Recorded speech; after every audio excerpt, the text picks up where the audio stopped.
In today's video, we have some trade rumors involving the Montreal Canadiens to discuss. We'll do that coming up next.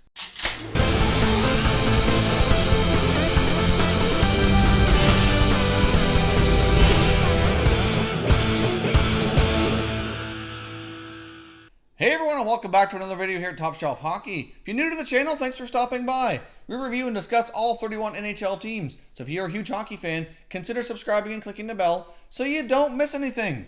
So as I mentioned off the top, we have some new and fresh trade rumors, this time involving the Montreal Canadiens to discuss today. Now the information we're going to discuss mostly comes from TSN's Bob McKenzie, which he discussed on the radio yesterday afternoon. Now if you're a Habs fan, you're following this team closely, you'll be well aware that the Habs do have an abundance of forwards right now. They have 14 forwards currently on their NHL roster, plus they have a couple more on injured reserve that are going to be making their returns here soon. So they do have way too many forwards. They're going to have to make some roster moves when these other guys like Delorier and Jacob Delarose are ready to return here. The only two options they have really is to trade some guys out or demote some guys to the minors, where the majority of their players that we're discussing here are not waivers exempt, so they would require waivers to go to the American Hockey League, where they could risk losing them for nothing. So depending on if trades can be worked out or not, that might very well be their only option. But Bob McKenzie noted that Marc Bergevin has made it known to all the other GMs across the NHL that he's open for business and that he's very interested in trading a forward or two to make some room on his roster.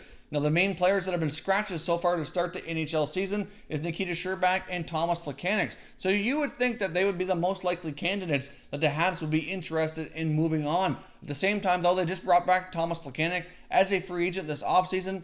As we know, Plekanec is a long-time member of the Montreal Canadiens, traded last year at the deadline to the Toronto Maple Leafs, but then re-signed with the Habs during the offseason. He's hoping to play in his 1,000th career NHL game in a Habs jersey here coming up soon. He's not too far away from that mark, but he's yet to get into the lineup so far this season. As I also mentioned, they have Nick Delorier and Jacob Delarose on injury reserve and don't appear to be too far away from making their NHL return. So obviously that would put them at 16 forwards now. You can only play usually 12 in a game at a time, and usually they have one or two extras. So at most 14. The more common number to carry is usually 13, but it also depends on what else you need on your roster for defense and goaltenders. So that being said, they definitely have way too many forwards. So who are the most likely candidates that could be moved here? As I mentioned, Plekanec and Scherbak obviously have not been in the lineup so far, so you would think that they're more than likely kind of in the coach's doghouse, having a hard time getting in the lineup. So they very well could be at the top of that list. The only player that they could move that would not require waivers would be Jesperi Kotkaniemi. Now, they could send him down to the American Hockey League. He could also go back to Finland. Either way, since he's a European-born player, he's American Hockey League eligible, and so he could go there or could return to Finland. However, he's played pretty well, and they very well could decide that they want to keep him to gain the experience necessary to move his career forward. But then again, they may not, and they may very well make room by moving him off the roster. That's not going to completely solve everything, though, regardless of what they decide with Kotkaniemi's rest of his season's future here. But that certainly could play into some of the decisions here. Outside of Kotkaniemi, they have a lot of other new forwards that joined the roster this year via trade in free agency. They have Thomas Tatar, you got Michael Pekka, you've got Max Domi, you've got Joel Armia, and then of course Kotkaniemi. So that's 5 new forwards jumping into the lineup this year. Plus, of course, like I mentioned, they've brought back Thomas Plekanec via free agency as well. So their forward group is looking a fair bit different. A lot of the other veterans, aren't going anywhere, like Brendan Gallagher, Jonathan Drouin, and even Andrew Shaw is off to a pretty decent start for the Canadiens this season as well. So what are the Habs going to do? Unfortunately, the players that the Habs are looking to trade are not going to have any kind of significant value, but they may very well be able to bring back some draft picks for future, or maybe a B-level prospect or something of that nature, unless they get involved in a bigger trade. Now, another piece of this puzzle I want to discuss today is defenseman Karl Alzner. Now, he wasn't mentioned by Bob McKenzie. There's no direct trade rumors linked to Alzner, but since we're talking about trades in the Montreal Canadiens, I wanted to bring up his name as something that the Habs really should consider. As we know, Alzner has not yet played this year. He's been a healthy scratch on defense by head coach Claude Julien.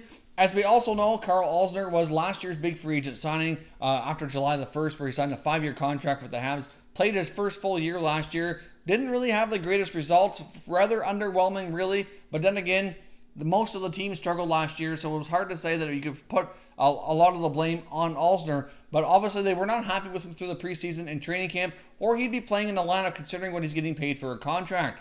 Now, one good thing about Alzner's contract is he only has a modified no trade, so there's a 7-team list that he cannot be traded to, which certainly leaves the door more open than a lot of guys with no move clause to make a deal. The other good benefit here is even though his cap hit throughout the term of the contract is 4.625, the salary being paid to him is much higher in year 1, which is done, and in year 2 where we are now. Years 1 and 2, he had a salary of $6 million.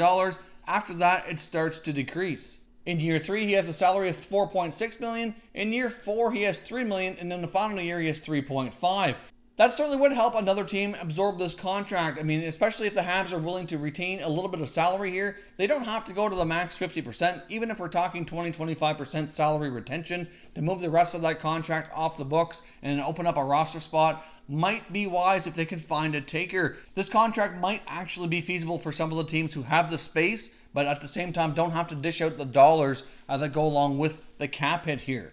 It obviously doesn't make a lot of sense to have a guy making that much money sit on the bench and not play. Put him on waivers, they likely could lose him for nothing, but at the same time, they very well may not, because a lot of teams will shy away from the contract. Obviously, via trade, the Habs could be forced to take a contract back, or do salary retention, which would help other teams take this on. So should the Montreal Canadiens consider trading Karl Alzner? Obviously, he's at the beginning of year 2 of a 5-year deal. So counting this year, there's really 4 full seasons left on this contract.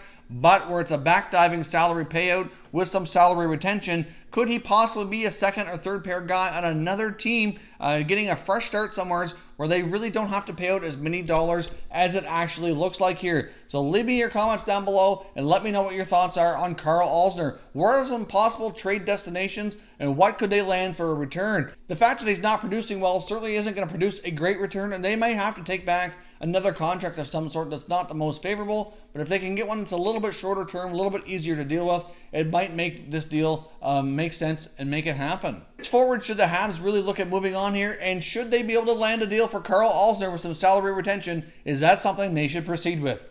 If you're new to the channel here, hope you consider subscribing. We cover all 31 NHL teams, and there is plenty of content here for all hockey fans to enjoy. So if you're new, hit that subscribe button. If you like this video, don't forget to hit the like button as well. I'd really appreciate it if you did. As always, thank you very much for watching, everybody. We will catch you next time.